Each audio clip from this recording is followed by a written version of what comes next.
अगर आप सोच रहे हैं कि 31 जुलाई निकल भी गई तो बाद में आईटीआर फाइल कर देंगे, तो 1 मिनट रुक जाइए।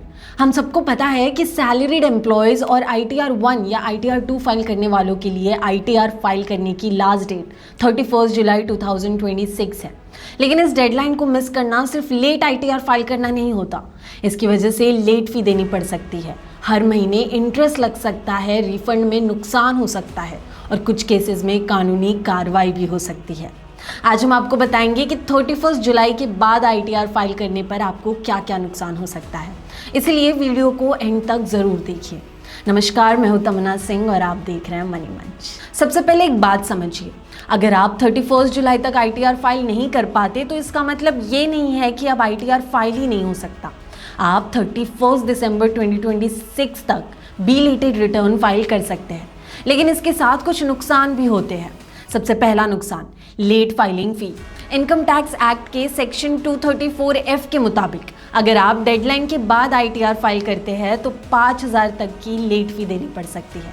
हाँ, अगर आपकी टोटल इनकम 5 लाख या उससे कम है तो ये फ़ी 1,000 तक की रहेगी, लेकिन लेट फी देनी पड़ेगी। दूसरा नुकसान, इंटरेस्ट। मान लीजिए हिसाब लगाने के बाद पता चलता है कि आपको इनकम टैक्स डिपार्टमेंट को अभी भी कुछ और टैक्स देना बाकी है। अगर आप ड्यू डेट के बाद यानी 31 जुलाई के बाद आईटीआर फाइल करते हैं तो इस बचे हुए टैक्स पर हर महीने 1% का इंटरेस्ट लग सकता है। ये इंटरेस्ट ड्यू डेट के अगले दिन से शुरू होता है और जब तक आप आईटीआर फाइल करके टैक्स जमा नहीं कर देते तब तक बढ़ता रहता है, यानी जितनी ज़्यादा देर करेंगे उतना ज़्यादा इंटरेस्ट देना पड़ेगा। तीसरा नुकसान, रिफंड। अगर आपको इनकम टैक्स डिपार्टमेंट से रिफंड मिलता है तो लेट आईटीआर फाइल करने की वजह से उस रिफंड पर मिलने वाला इंटरेस्ट भी कम हो सकता है, यानी रिफंड तो मिल जाएगा लेकिन उसका पूरा फ़ायदा शायद ना मिले।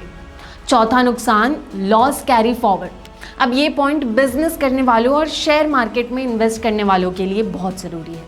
मान लीजिए किसी साल आपको बिजनेस या शेयर्स बेचने में नुकसान हुआ, इनकम टैक्स के नियमों के मुताबिक आप इस नुकसान को अगले सालों में एडजस्ट करके अपना टैक्स कम कर सकते हैं। इस प्रोसेस को लॉस कैरी फॉरवर्ड कहते हैं। लेकिन अगर आप ड्यू डेट के बाद आईटीआर फाइल करते हैं तो ज़्यादातर केसेस में ये फ़ायदा नहीं मिलता, यानी फ्यूचर में टैक्स बचाने का एक बड़ा मौका हाथ से निकल सकता है।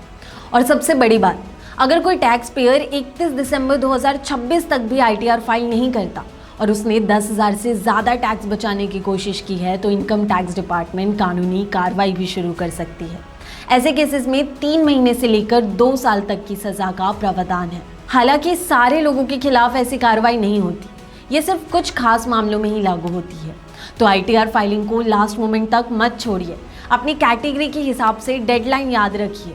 सैलरीड इंडिविजुअल्स और आईटीआर 1 या आईटीआर 2 फाइल करने वालों के लिए आईटीआर फाइल करने की लास्ट डेट 31 जुलाई 2026 है। Non audit businesses, professionals, freelancers, presumptive taxation और एफएनक्यू या इंट्राडे ट्रेडर्स के लिए आईटीआर फाइल करने की लास्ट डेट 31 अगस्त 2026 है। वहीं जिन टैक्स पेयर्स के अकाउंट्स का ऑडिट ज़रूरी है उनके लिए आईटीआर फाइल करने की लास्ट डेट 31 अक्टूबर 2026 है। टाइम पर आईटीआर फाइल करके आप लेट फी, इंटरेस्ट और कोई भी अननेसेसरी परेशानियों से बच सकते हैं। तो अपना आईटीआर वक्त पर ज़रूर भरें। क्या आपने अभी तक अपना आईटीआर भरा है? कमेंट करके ज़रूर बताएं। ऐसे और वीडियोज़ के लिए लाइक, शेयर और सब्सक्राइब ज़रूर करें।